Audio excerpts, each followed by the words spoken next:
ኤንትራንስ ኤግዛምን ካያችሁ በጣም ተደጋጋሚ የዘጠነኛ ክፍል ዩኒት 1 ጥያቄዎችን ታገኛላችሁ። አሁን እዚህ ጋር እንደምታዩት ሶሻል ሳይንስ ላይ ናቹራል፣ ኢንቲጀር፣ ኢራሽናል፣ ራሽናል የሚለውን ምን ያህል ታውቃላችሁ የሚለውን ቴስት ለማድረግ እንደዚህ ጥያቄ እንጠየቃለን። በተመሳሳይ ዓመተ ምህረት ደግሞ ኮምፖዚት እና ፕራይም የሚባለውን ዴፊኒሽንስ ታውቃላችሁ ወይ ተብሎ እንደዚህ በጣም በዴፊኒሽን ደረጃ ነው ብዙ ጊዜ የምንጠየቀው። ስለዚህ ኮንሴፕቶችን ብቻ ማወቅ የሚገባን ቻፕተር ነው። አንዳንዴ ቱማች አጥንተን የሚመጣው ጥያቄ ግን ምንድነው ኮምፖዚት ምንድነው ፕራይም ተብሎ ቅልል ያለ ጥያቄ መጥቶ ኤክስ እንዳንሆን በደንብ አድርገን ፕራይም፣ ኮምፖዚት፣ ራሽናላይዜሽን፣ ቁጥሮችን በስታንዳርድ ፎርም ማስቀመጥ፣ ከእንደገና ደግሞ ዲቪዥን አልጎሪዝም የሚባሉ በጣም የተወሰኑ ተርሞች ተደጋግሞ ነው የምታገኟቸው።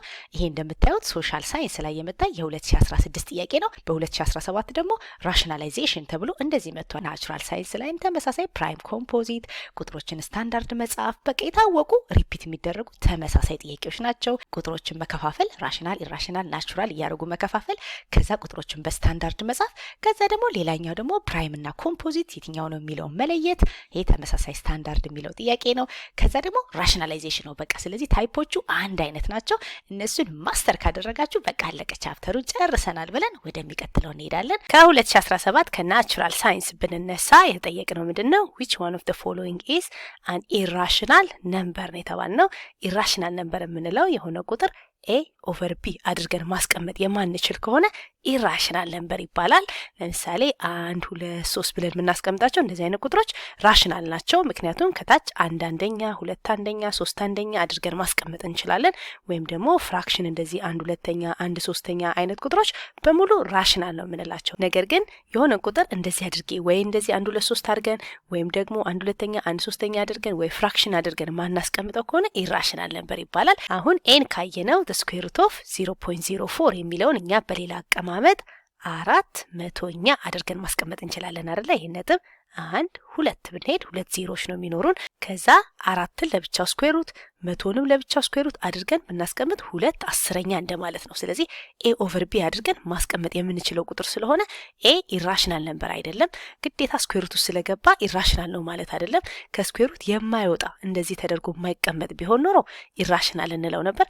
ነገር ግን ይሄ መስተካከል ስለሚችል 2 10ኛ ማለት ነው። ይሄ ኢራሽናል አይደለም። ቢን ደግሞ ካያችሁት 1.162222 እያለ የሚቀጥል ነው።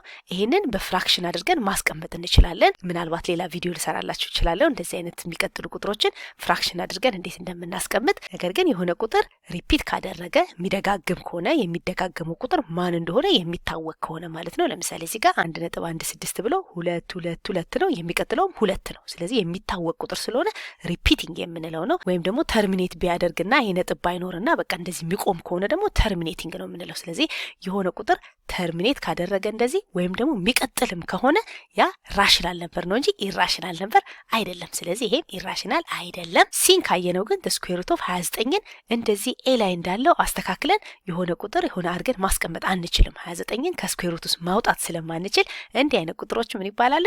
ኢራሽናል ነምበርስ ይባላሉ። ስለዚህ መልሳችን ሲ ይሆናል። ዲን ካያችሁ ደግሞ 3.4 ተብሎ የቆመ ነው። እንደ ቅድሙ የሚቀጥል አይደለም። ሪፒትም ቢያደርግ ተርሚኔትም ቢያደርግ እንደዚህ የሚቆም ከሆነ ራሽናል ነምበር ነው የምንላቸው። እንደዚህ አይነቶቹ ግን ከስኩዌር ሩት የማይወጡ እንደዚህ አስተካክለን ኤ ኦቨር ቢ አድርገን ማናስቀምጠው ከሆነ ኢራሽናል ነምበር ነው የሚባል። ስለዚህ ፈተና ላይ ለምሳሌ ስኩዌር ሩት ኦፍ 4 አድርጌ ባስቀምጥ ግዴታ ስኩዌር ሩት ውስጥ ስለሆነ ሳይሆን ኢራሽናል የሚሆነው መውጣት የማይችል ከሆነ ነው። አሁን ስኩዌር ሩት ኦፍ 4ን 2 አድርገን ይሄንን 2 ብለን ማስቀመጥ ስለምንችል ራሽናል ነምበር ነው እንጂ ኢራሽናል አይደለም። ነገር ግን ስኩዌር ሩት ኦፍ 3 ብል ግን ከስኩዌር ሩት ማናወጣው ስለሆነ እንዲህ አይነቶቹ እንደ 29 ተመሳሳይ ኢራሽናል ነምበርስ ነው የምንላቸው። ሁለተኛው ላይ ደግሞ የጠየቅነው when the number this is written in the standard form የትኛውን ነው የሚሆነው ነው የሚለው። ስታንዳርድ ፎርም የሰራሁላችሁ ቪዲዮ አለ፣ ግን ባጭሩ ሰመራይዝ ለማድረግ ስታንዳርድ ፎርም የምንለው የሆነ ቁጥር ይኖራል። እዚህ ጋር ለምሳሌ ቁጥራችንን ኤ ብለው ከዛ ሲባዛ 10 ዘ ፓወር ኦፍ ተደርጎ እዚህ ጋር ኤን ተደርጎ ሲቀመጥ ስታንዳርድ ፎርም እንለዋለን። እዚህ ጋር ያሉት ቁጥሮች የሆነ በ1 እና በ10 መካከል ያሉ ቁጥሮች ናቸው። ቢትዊን 1 and 10 ብላችሁ ብትይዙት ከ1 እስከ 10 ያሉ ቁጥሮች ናቸው የሚሆኑት እዚህ ጋር። ከዛ በተረፈ 10 ዘ ፓወር አድርገን ስናስቀምጥ ያን ቁጥር በስታንዳርድ ፎርም አስቀመጥን ይባላል። አሁን ለምሳሌ 200ን አንድ ሰው 2 ሲባዛ 100 ሊያደርግ ይችላል። ሌላ ሰው ደግሞ 20 ሲባዛ በ10 ሊያደርግ ይችላል። ሁሉም ግን ሪፕሬዘንት የሚያደርጉት 200 ነው።